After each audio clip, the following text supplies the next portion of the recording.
Archives of Prasar Bharati presents the timeless treasure of golden era.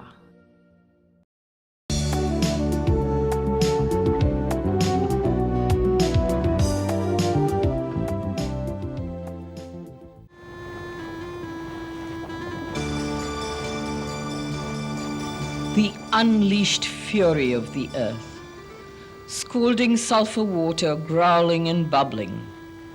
Such natural phenomena must have attracted the first pilgrims, seeking to placate these angry forces.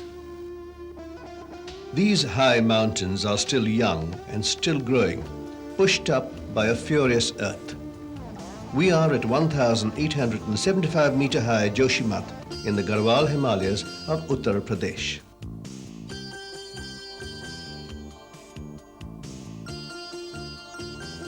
Houses and temples grew as devotees flocked into Joshimath.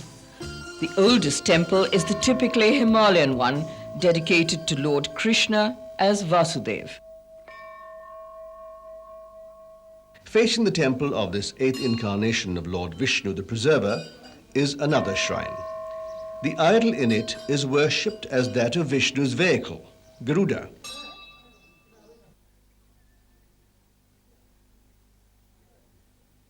Here, unusually, the idol is served by a priestess. In fact, women are particularly devoted to the Vasudeva complex of temples. The idol of Vasudeva, however, is served by a priest.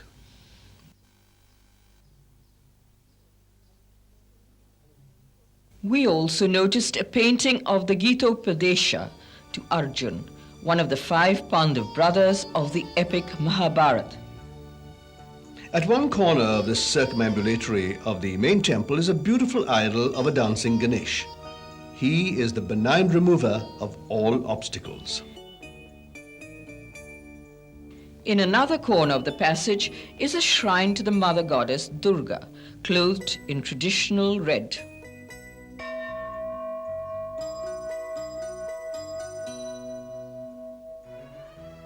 Then, in the Navadurga shrine is femininity in all her 9 aspects. Women seeking boons of beauty, strength and grace press offerings of ghee or clarified butter on the walls of the shrine. On the other side of a flight of steps serving both temples is the Narsingh temple complex. It is dedicated to the 4th, the man-lion incarnation of the Preserver. It is not often that temples dedicated to 2 incarnations of Lord Vishnu stand so close to each other. Possibly the harshness of daily life in these mountains encourages devotees to seek solace in the Preserver. When the snows of Nilkant creep down into the valley and around the temple of Badrinath in mid-November, the Lord is worshipped in the Narsingh temple. Lord Badri winters in Joshimath. To many, however, the most important place in Joshimath is associated with Adi Shankaracharya. This remarkable 8th century reformer reputedly walked all the way from Kerala on the southwestern Arabian Sea coast to Badrinath in the far north. He made Joshimath the seat of one of his 4 religious provinces. There is an old shrine almost engulfed by a tree. People believe that Adi Shankaracharya meditated here. The shrine is visited by most pilgrims who come to Joshimath. The tree is the largest mulberry tree we have seen anywhere. The offshoots of its trunks and branches have grown into strong trees embracing the hollow trunk of the original tree.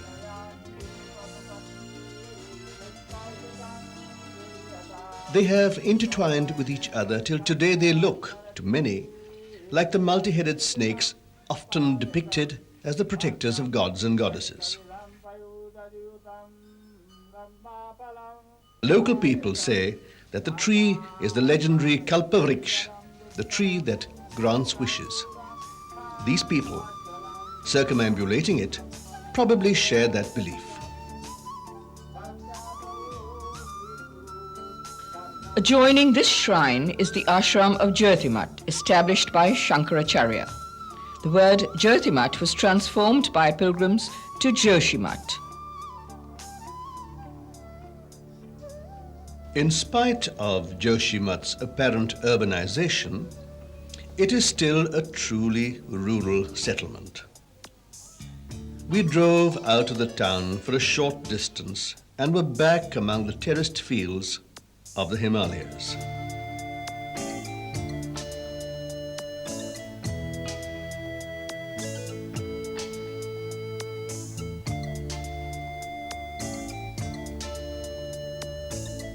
Green apples ripened in the sun. The mayflower bloomed. The buses were few and far between, but every inch of space in them, and even on top of them, was used.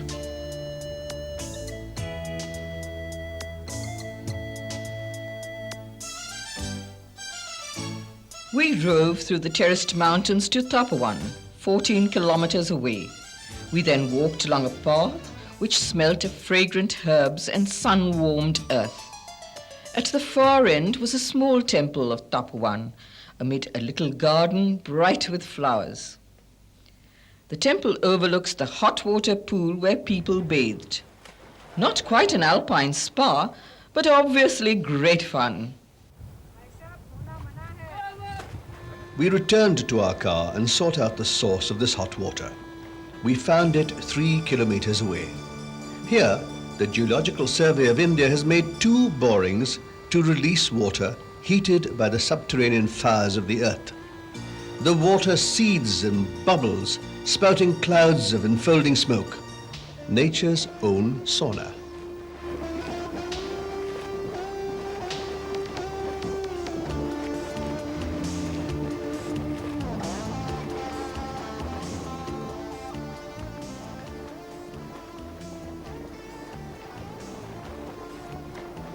The water that gushes out is too hot to touch.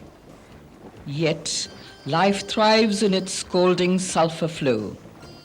This blue-green algae grows in this boiling stream as if it had been evolved in a younger, hotter earth millions of years ago.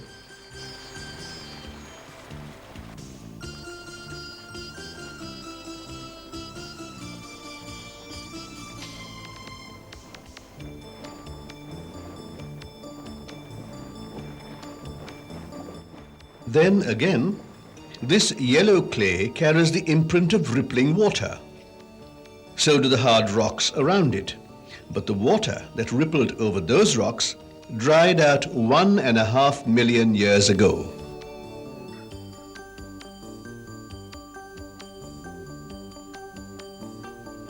Returning to Joshimath, we visited the mulberry tree again. Little birds had set up home in its great protected bosom.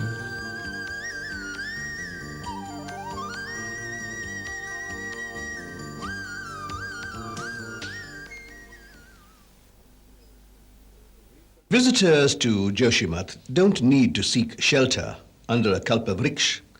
There are a few hotels, including this one run by the government, with tariffs ranging from 150 rupees to 400 rupees.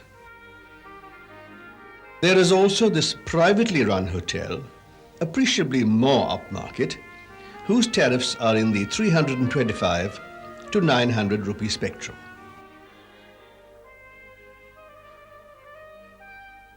The nearest airport of Jolly Grant is 270 kilometers away. The nearest railway station is 253 kilometers down the hill in Rishikesh. Joshimath is also connected by buses to all major towns in the state.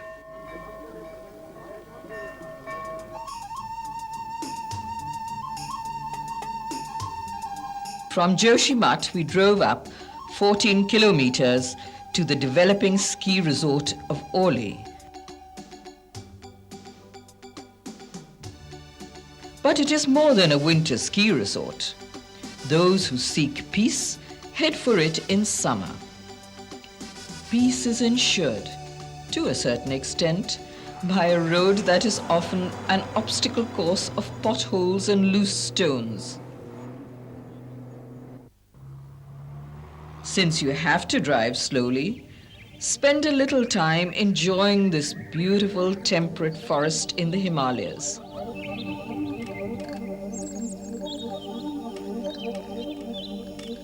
American Indians, we have been told, embrace such giant old trees. They believe that they can absorb some of the strength of these towering living creatures. We have never tried this nature cure.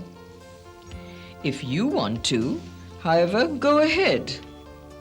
This forest is so far from the madding crowd that none of your neighbors are likely to see this display of affection for an older person.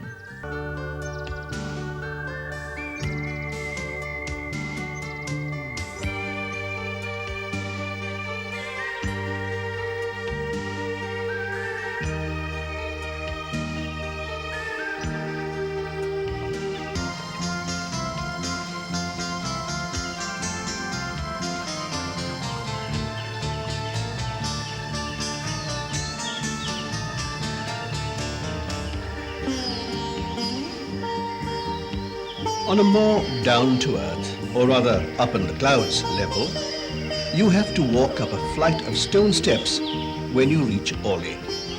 Cars are parked at the bottom of the Oli hillock.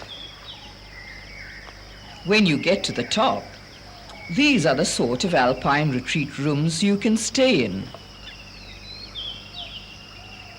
Their prices range from 290 single in the low season to 630 rupees for a family suite in the mid-April to June and mid-September to October high seasons. They are panelled in cedar wood and have a faint resinous fragrance when the sun pours in through the picture windows. And they offer superb views of the encircling mountains.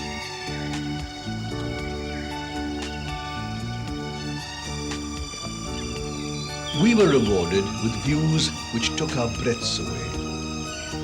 That's sacred Nanda Devi, 7,880 meters high, the highest mountain in India.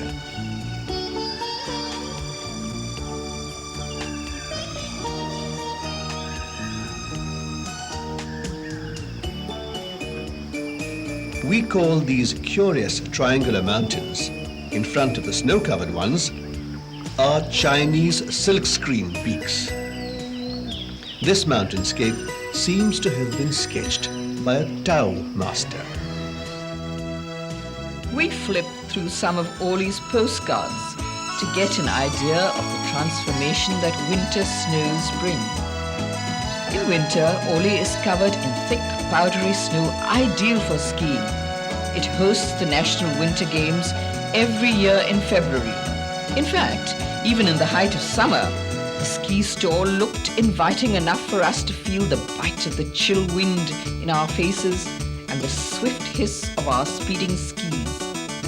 It costs less than 2,500 rupees for the 10-day basic course under instructors trained abroad. And that is a package deal including food, dormitory accommodation, and the use of all equipment for all 10 days.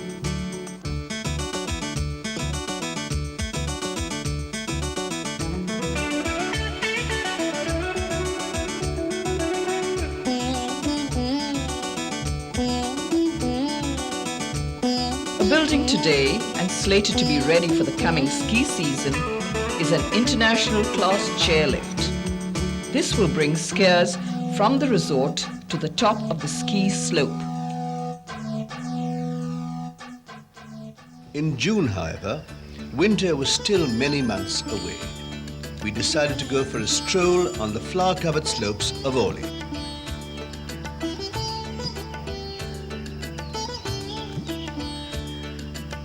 It was summer.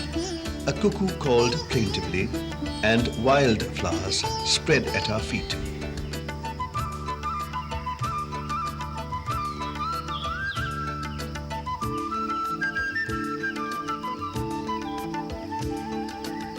a homesteader's family went about its daily chores, occasionally basking in the sun.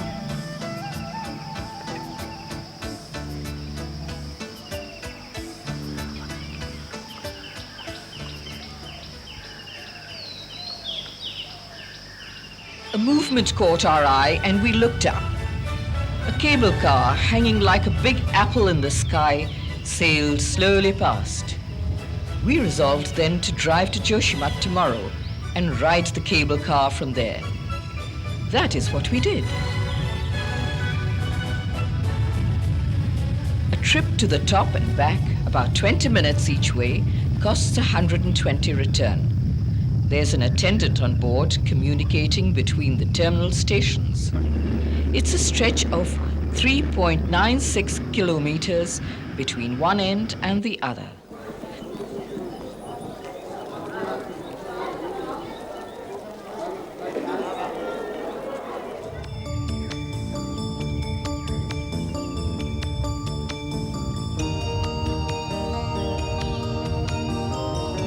The car ascends from 1,110 meters above sea level to an altitude of 3,016 meters.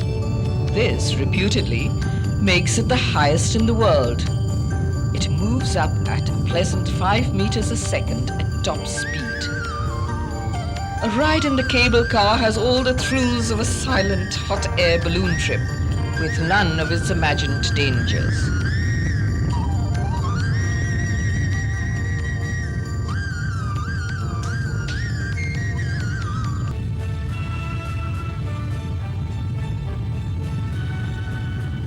As our cable car pulled into the top station at Gorson above Oli, we looked out.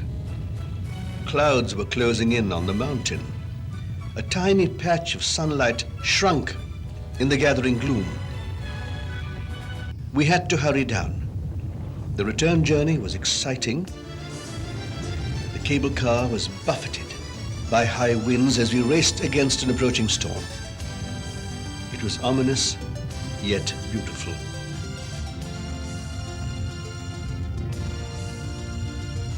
We were very happy to return to terra firma again.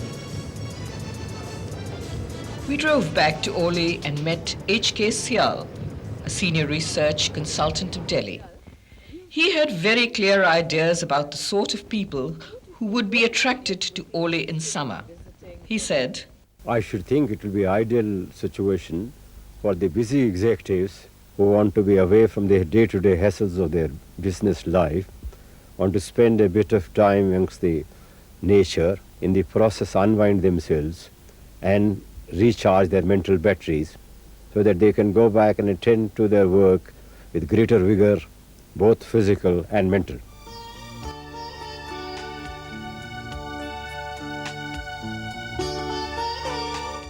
Unwinding is the key. It was our last night in the Himalayas, and we faced tomorrow with sadness. The Himalayas, however, had a last gift for us. It was June, and in the morning, we saw that fresh snow had fallen on the mountains. It was a farewell present, melting slowly, showing us the way. We looked back once, and then, with a throb of nostalgia, we began to drive down to the plains. The Himalayas would always be with us as we followed the flow of the living river.